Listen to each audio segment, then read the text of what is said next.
Okay, what I was trying to say is, this is part 3, I guess, is we think, like, we can think about the struggle, the struggle that's playing out outwardly between individuals is actually playing out inside of us too, because some parts of us lean towards change and some parts of us are fighting against change, and some parts of us are indecisive, even within your own inner world, and sometimes within your own ambivalent actions. And in our lives, some of us tend to lean more towards the change and towards the liberation and towards the new, and some of us are trying to resist it actively, you know. And but like, if we think about it, it's not only happening inwardly and outwardly, but if we think about this idea again that humanity or man or the 5-starred, 5-limbed being is an archetype, then it might be that all of us are actually one being. There's only the archetype, and it's the archetype's like a sun that casts 8 billion shadows. And each one of those shadows, it's a colored shadow. And it's like a particular combination of colors. And it's a particular playing out of a facet of that spirit, this vast spirit that's got 8 billion facets, this diamond spirit that's got 8 billion facets that it can play out. And each one of us is like a little Lego piece, a little Tetris piece that fits into the totality of it. And as each one of us creates that balance in ourselves and then moves towards the transformation, then that being and all the cells of its construction in the higher planes can move towards that transformation. That being gets decisive and goes all the way for its transformation. But we experience that in the 3rd dimension as the struggle and strife between all of us and within each of us. You know, because, you know, I've been thinking a lot about like the last 60 years and looking at the United States and what's happening now.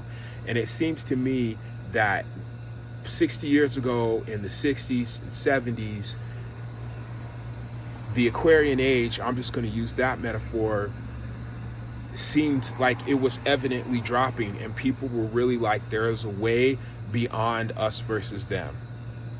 And this goes back to my idea is better than your idea. It's science or it's myth. It's science or it's religion. Okay, it's this spiritual interpretation versus that one.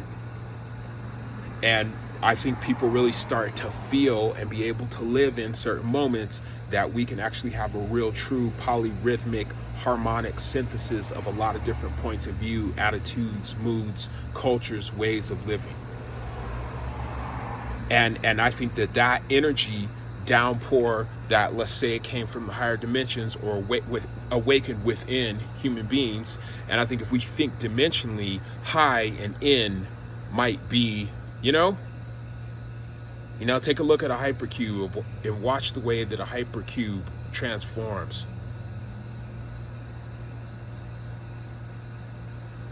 Okay, so as that spirit energy started to wake up within human beings, and the collective archetype of humanity knew that it had to undergo a rite of passage or move into a new growth, or had to change from blue to purple, it got expressed in the 3rd dimension as movements, civil rights, psychedelics, anti-war, ecology, even a lot of the technological stuff, the computer revolution that we're now dealing with, a lot of its consequences now, or its maybe apotheosis now. All that stuff got started in the 60s and even as far back as the 40s and maybe even the 30s. But by the 60s, it was really evident and had become a mass movement, which, again, if we think about humanity as a collective being, it's like a lot of cells in the body we're getting it. And then what happened is we had a counter-revolution, and the counter-revolution fought back against the movements, the social movements, and that one wave of that was the Reagan cats, and now we're getting another wave of it. And this counter-revolution now, you can see that what they're trying to do in their work is really undo all the things that have happened since the 60s and 70s. And I'm not saying that all the movements that I associate with the Aquarian age or the new thing that humanity has to do are perfect. I'm just saying that those are those things, you know, and that those things are moving in that direction more so than they're not. And I'm not saying everything that's happening in, say, the MAGA cats is totally backward.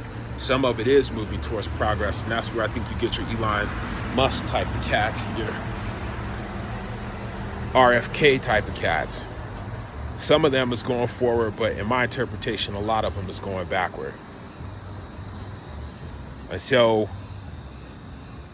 it's like we got to figure that struggle out within ourselves. We got to be primarily moving towards the forward in our actions. And we have to realize that even though these people are our enemies or our adversaries or our opponents in 3D space and the totality of things, it is not a win-win us against them, or it is not a win-lose us against them. It's all of us trying to get on board with the win-win so we can help the totality of what we are make its next growth step.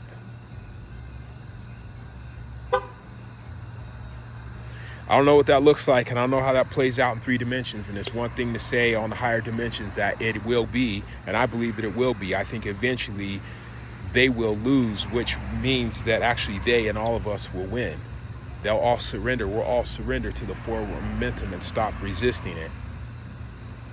You know, we'll surrender to collective love and understanding instead of only us get the good new thing. But what that looks like in 3 dimensions, what it looks like to flesh and blood bodies, that's not a thing you can just spiritually bypass. Anyways, just some thoughts, man, about how things translate from dimension to dimension and how sometimes we can make distortions and get confused in those ways, and how it might be helpful to think more in terms of translation and synthesis instead of literalism and being for or against.